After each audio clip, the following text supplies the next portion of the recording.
Hi friends, welcome to my YouTube channel. आप में से कई लोगों ने मुझे मैसेजेस भेजे कि एसएससी का जो स्किल टेस्ट आ रहा है 3 एंड 4 जनवरी यानी आज से तकरीबन 15 दिन बाद, उसके लिए लास्ट मिनट टिप्स क्या हैं। मतलब किस तरह से हमें इस एग्ज़ाम को अप्रोच करना है, स्किल टेस्ट को अप्रोच करना है। सो फर्स्ट ऑफ ऑल मेरा ये एक एडवाइस रहेगा सबके लिए कि don't think of it as something exceptional. कोई बहुत बड़ी बात है उस तरीके से अगर आप उसको देखेंगे तो जाहिर सी बात है आप उसको फेस करने से डरेंगे। So first of all what I need you to do, what I want you to do is and what I advise you to do is कि आप इसको एक नॉर्मल जो आप रोज ट्रांसक्रिप्शन लिखते हैं उस तरीके से अप्रोच कीजिए। Don't consider it as something big.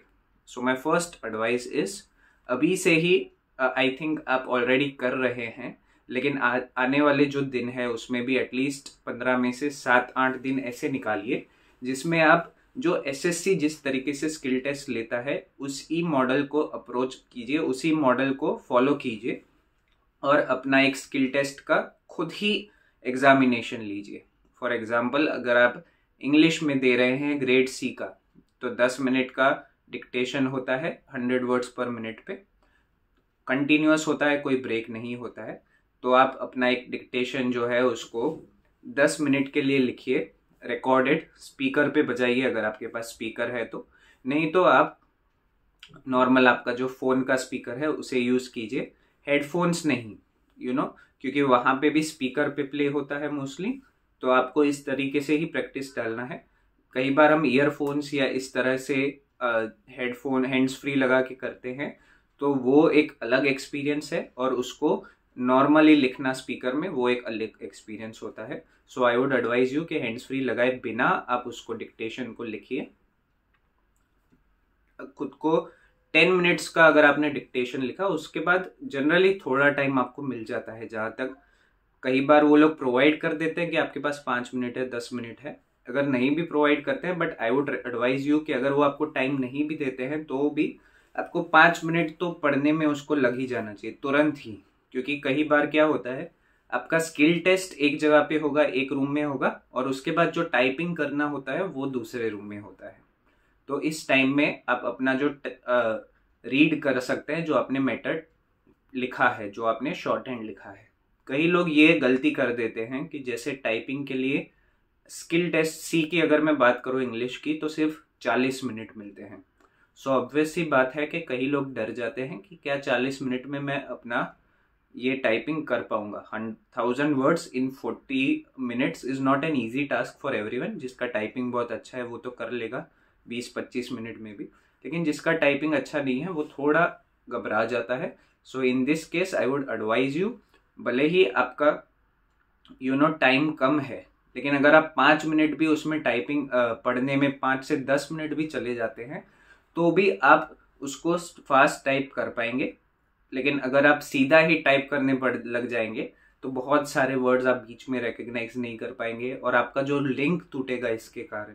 उसकी वजह से जो आपका स्पीड होना चाहिए टाइपिंग का वो इवेंचुअली कम ही हो जाएगा, और फिर आप शायद हो सकता है कि नर्वस हो जाए कि नहीं लिखा है ठीक से, नहीं रिकग्नाइज कर पा रहा हूँ।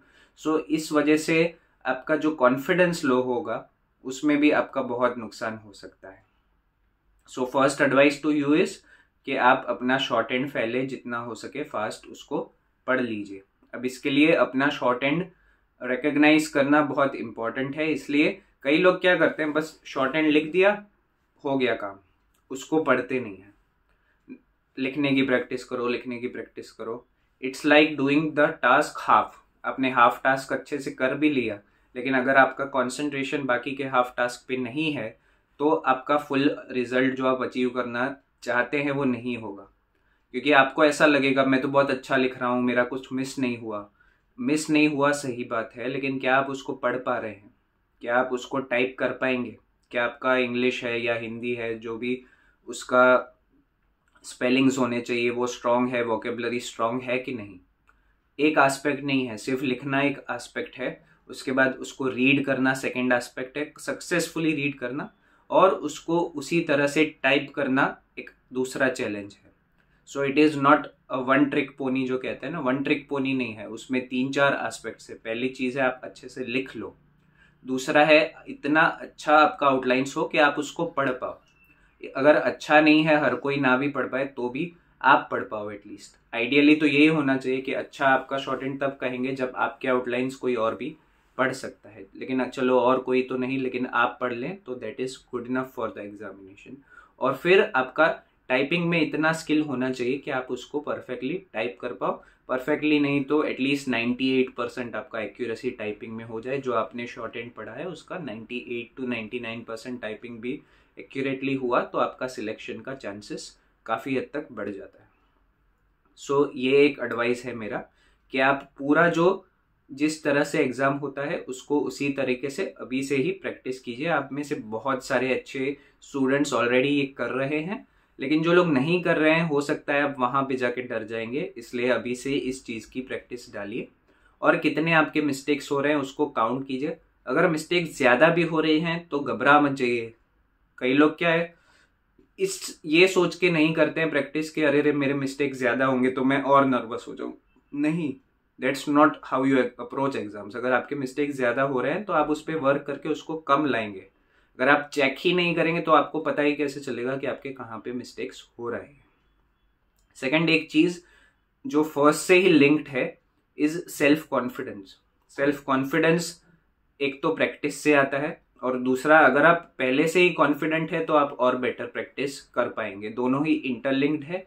जितना आप कॉन्फिडेंट होंगे उतना आप अच्छे से स्किल टेस्ट दे पाएंगे।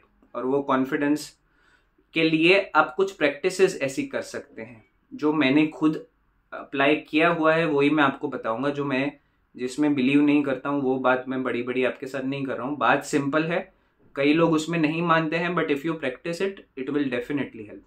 एक चीज़ है अफर्मेशंस का यूज़ कीजिए। कैसे अफर्मेशंस? कोई बहुत बड़े अफर्मेशंस नहीं, अब सिंपल एक अफर्मेशन या एक विजुअलाइजेशन जिसे आप कहेंगे कि आपका शॉर्ट हैंड, मेरा शॉर्ट हैंड अगर मैं लिख रहा हूँ तो आई वुड से मेरा शॉर्ट हैंड बहुत अच्छा है।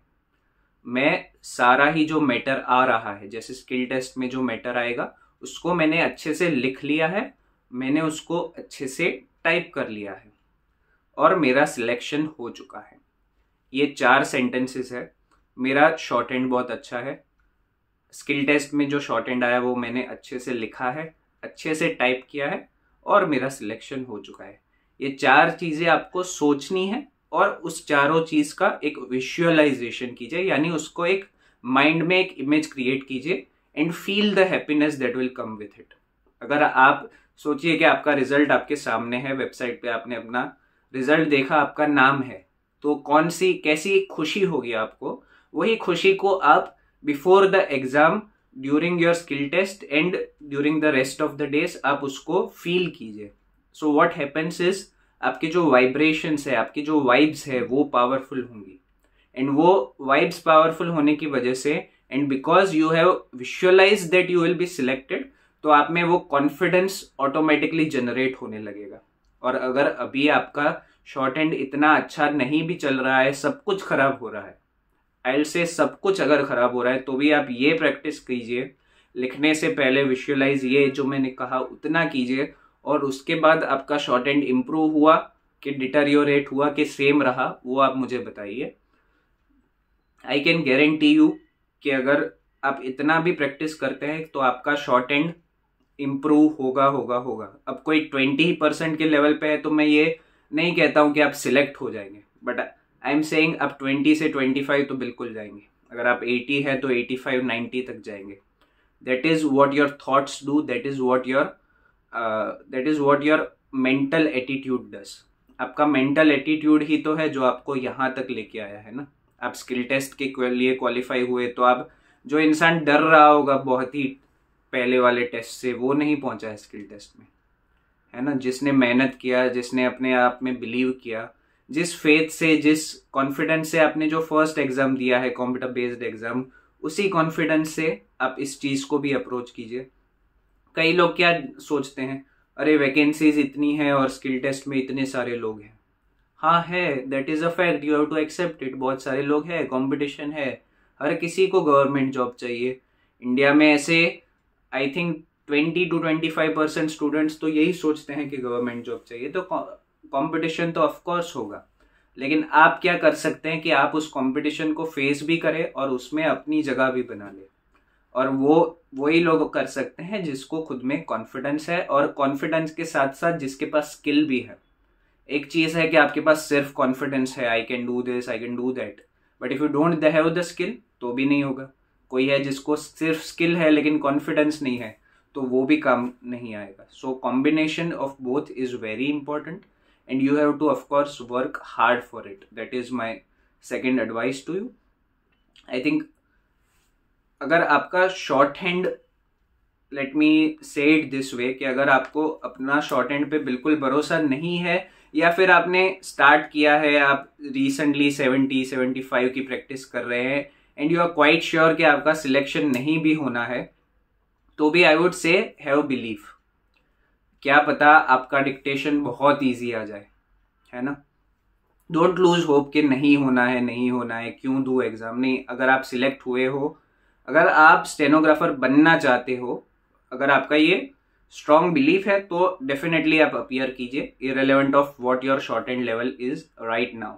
लेकिन एट द सेम टाइम जो लोग नहीं बनना चाहते स्टेनोग्राफर, जो लोग ये एग्जाम सिर्फ टाइम पास के लिए दिया है, या आपका उससे बेटर जॉब जहाँ पे आप चाहते थे आपके होम टाउन में, आपका कोई दूसरा सिलेक्शन हो गया है और आप ये ज्वाइन नहीं करने वाले हैं, then I would request you please don't appear in this skill test, जिससे जो और लोग जो एक्चुअल में नीड करते हैं, जिनको ज़रूरत है इस जॉब की, वो लोग इस जॉब को क्वालिफाई करें, उनकी रिक्वायरमेंट फुलफिल हो। That would qualify as a very good karma on your behalf and you should definitely try not to give the skill test. ये कुछ बेसिक चीज़ें ऐसी हैं जो आई थिंक हर कोई बात नहीं करता है, लेकिन I wanted to share with all of you. बाकी शॉर्ट हैंड कैसे लिखना है, क्या करना है, वो तो आप इस लेवल तक, इस स्किल टेस्ट तक पहुंचे हो, तो आई एम श्योर आपको सब कुछ आता है। आई होप ये चीज़ें on the mental aspect of how to face this examination will help you. कोई और ऐसा स्पेसिफिक डाउट है जिसमें आप मेरा हेल्प चाहते हैं, then you definitely comment section में आप बताइए, मैं आप सबको रिप्लाई करूंगा। ऐसा और कौन सा वीडियो है जो आप मुझे बनाना चाहते हैं, जो मैं बनाऊं, चाहते हैं कि मैं बनाऊं, तो वो भी आप कमेंट सेक्शन में बताइए। I will be definitely trying to help you out. That's it for this video. अगर आपको वीडियो अच्छा लगा, अगर आपको लगता है ये हेल्पफुल है, तो आप प्लीज़ और जो कैंडिडेट्स हैं उनके साथ भी ये शेयर कर दीजिए। Thanks for watching this channel. Thanks for watching this video and do subscribe to this channel if you liked the content.